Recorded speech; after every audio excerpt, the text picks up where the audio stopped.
interviewing for a registered nurse position. Describe how you prepare for any mental and physical challenges you may come across at work. I prepare for any mental and physical challenges at work by reading self-help books and staying active outside of work. In the past, when I had stressful moments in life, it was sometimes hard to deal with stressors. Now that I have learned proper coping skills such as reading self-help books and staying active, I have found myself to be much stronger and bouncing back quicker when confronting stressful situations. I feel confident that as a registered nurse, even if I'm confronted with a stressor at work that might be different than before, I will have the proper tools to find a new solution.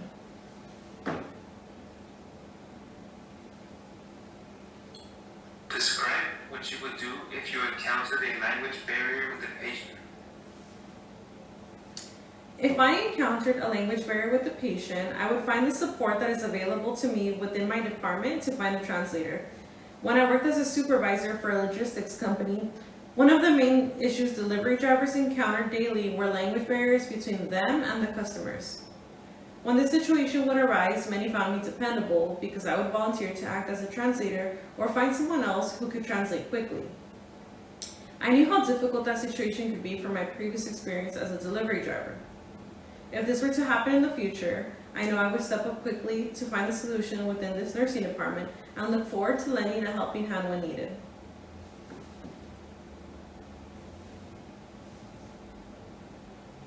How would you handle a patient whom you feel is being difficult? If I had a patient that I felt was being difficult, I would make an extra effort to build trust with the patient and be sensitive to what their situation might be. One person who taught me how to practice tolerance and patience with others is my current supervisor. She's a teacher and she works with students who have learning difficulties. Seeing the way she manages issues with her students and is sensitive to their difficulties showed me that even as a nurse, taking this approach is more helpful when providing support. I believe that as a registered nurse, by building trust with my patient and showing them kindness, they will feel more inclined to work with me and trust that I have their best interests in mind.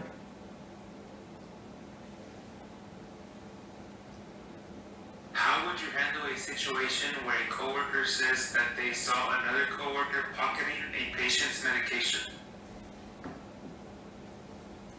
If someone told me that they saw another coworker pocketing a patient's medication, I would encourage them to report it to management immediately. When I worked in logistics, there were times when I would find out that my employees were stealing from the company, and I would have to report them. Even if they were with the company for a long time, and even if they had a good record, I still had to decide to report the situation. As a registered nurse, when it comes to anyone doing something unethical, I believe that it's my responsibility to report the situation promptly to ensure that no one is getting hurt due to this wrongdoing. What would you do if you were at the end of your 16-hour shift and your replacement has not arrived on time to relieve you?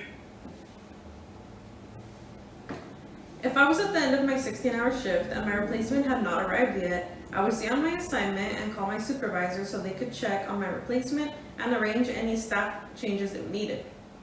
When I was in nursing school, we had to do rotations, and one time my replacement did not show. I tried to contact her and had no response, so I contacted the teacher who oversaw the rotations, and she was able to find someone to quickly take over. As a registered nurse, it is my ethical responsibility to ensure that my patient is taken care of before I leave my shift. And by contacting my supervisor and waiting for my replacement, I can make sure that there is no lapse in care. Thank you.